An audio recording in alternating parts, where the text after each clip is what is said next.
Assalamualaikum warahmatullahi wabarakatuh dan salam sejahtera cikgu ucapkan kepada semua murid-murid tahun 5 UKM. Jadi selamat datang cikgu ucapkan kepada semua ke kelas matematik Cikgu Siti.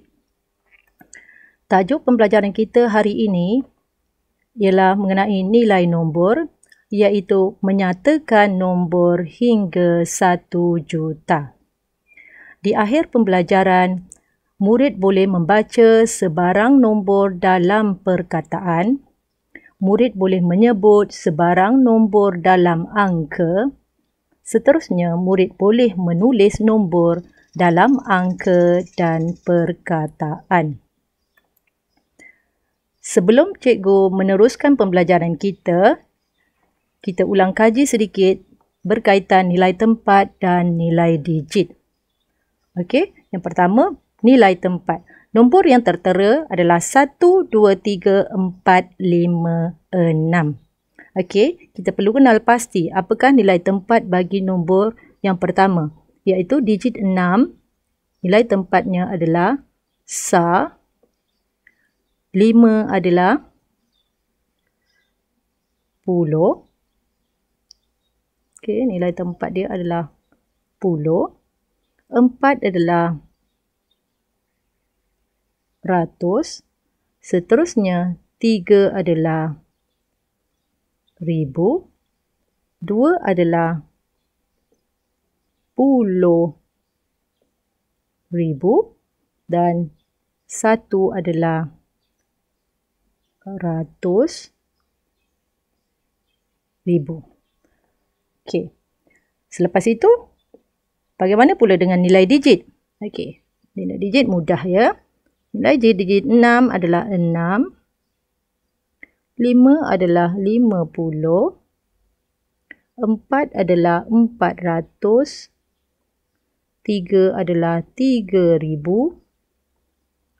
2 adalah 20,000. Dan yang terakhir 1 adalah 100,000. Okey, jika kamu perhatikan nombor ini terpisah di antara bahagian hadapan dan juga nombor di bahagian belakang.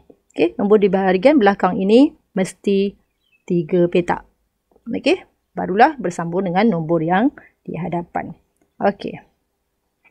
Seterusnya, bagaimana membaca nombor dalam perkataan? Jika kamu diberi nombor, bagaimana kita nak baca nombor itu dalam perkataan? Contoh.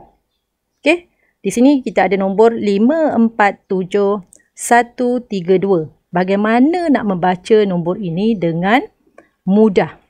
Jadi tipsnya senang saja. Okey. Kamu gariskan 3 digit nombor yang pertama ni, 3 petak nombor kita gariskan. 1, 2, 3. Okey, selepas kamu gariskan 3 petak nombor, tambahkan anak panah, kamu tulis perkataan ribu di sini. Okey. Okey. Jadi, nombor ini terpisah kepada 2 bahagian ya. Okey, iaitu bahagian hadapan, bahagian berwarna hitam, nombor yang berwarna hitam, dan bahagian belakang, nombor yang berwarna biru. Jadi, langkah pertama, kita baca nombor yang di hadapan dahulu, iaitu nombor yang berwarna hitam. Okey, bagaimana kita membaca nombor yang berwarna hitam? Okey, 547. Jadi kita tulis begini, 547. Diikuti dengan perkataan ribu. Okey, jadi kita tambah perkataan ribu. Seterusnya kita sambung dengan membaca nombor yang di bahagian belakang yang warna biru ni. Bagaimana membaca nombor yang berwarna biru? 132. Okey, ataupun 132. Jadi cara membaca keseluruhan nombor ini adalah 547,132. Boleh? Tak apa. Jika tak jelas lagi, kita tengok contoh yang berikutnya. Okey, contoh 2 kita ada 5, 3, 7, 0, 8. Okey, seperti yang pertama tadi, kita gariskan 3 nombor dulu. Kita bina 3 petak nombor. Kemudian, kita buat anak panah, kita tulis perkataan ribu. Okey, kemudian nombor ini terpisah kepada 2 bahagian. Jadi, kita baca nombor yang di bahagian hadapan dulu. Okey, bagaimana baca nombor di bahagian hadapan ni? Okay, nombor ini dibaca sebagai 53. Jadi kita tulis 53. Kemudian diikuti dengan perkataan ribu. Jadi 53,000 dan kemudian kita baca nombor yang berada di bahagian belakang iaitu 708. Okay, jadi 53,708. Okay, kita tengok contoh yang ketiga. Ada nombor 500,403. Okey, sama juga seperti tadi. Kita gariskan 3 petak nombor. Kemudian kita bina anak panah. Kita tulis di sini perkataan ribu. Okey. Jadi, seperti tadi kita baca nombor di hadapan dulu. Okey, nombor di hadapan ini adalah 500.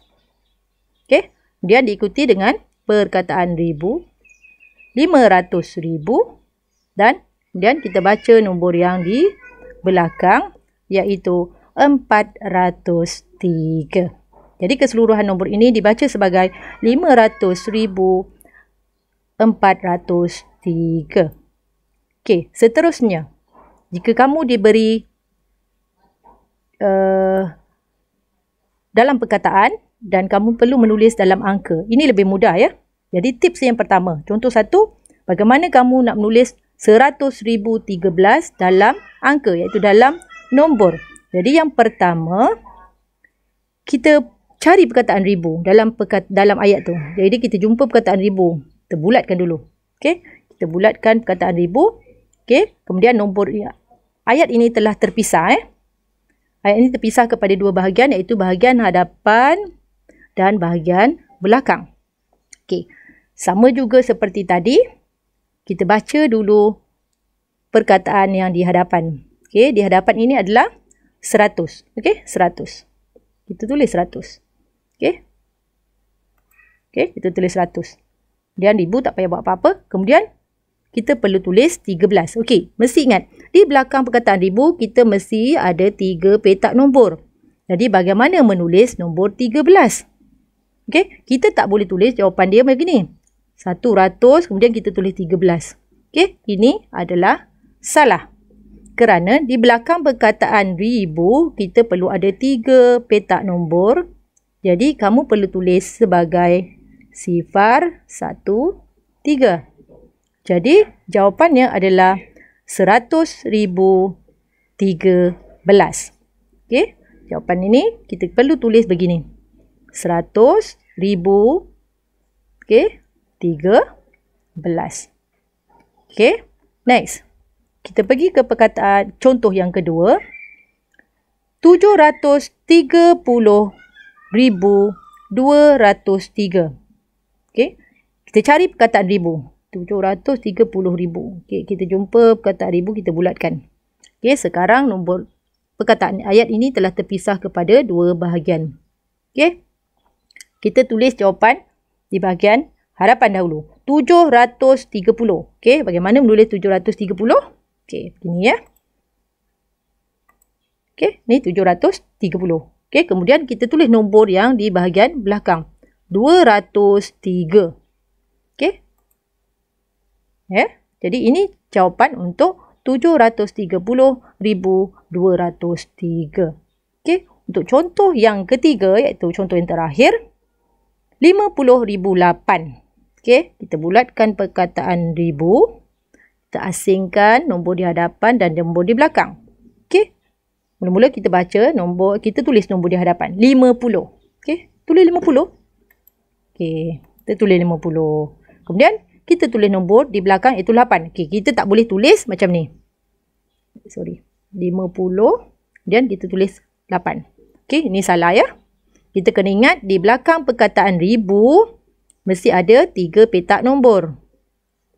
Jadi nombor 8 kita perlu tulis sebagai 008. Okey. Jadi jawapannya seperti di bawah ini. 50,008. Jadi cikgu harap kamu jelas dengan contoh-contoh yang cikgu berikan dan cikgu harap kamu dapat jawab soalan yang cikgu bekalkan dalam bentuk Google Form dengan baik. Dan itu saja untuk sesi kita pada hari ini. Jadi cikgu ucapkan terima kasih kepada semua kerana mengikuti kelas PDPR bersama cikgu pada hari ini. Selamat menjawab soalan latihan cikgu. Sekian. Terima kasih. Assalamualaikum warahmatullahi wabarakatuh.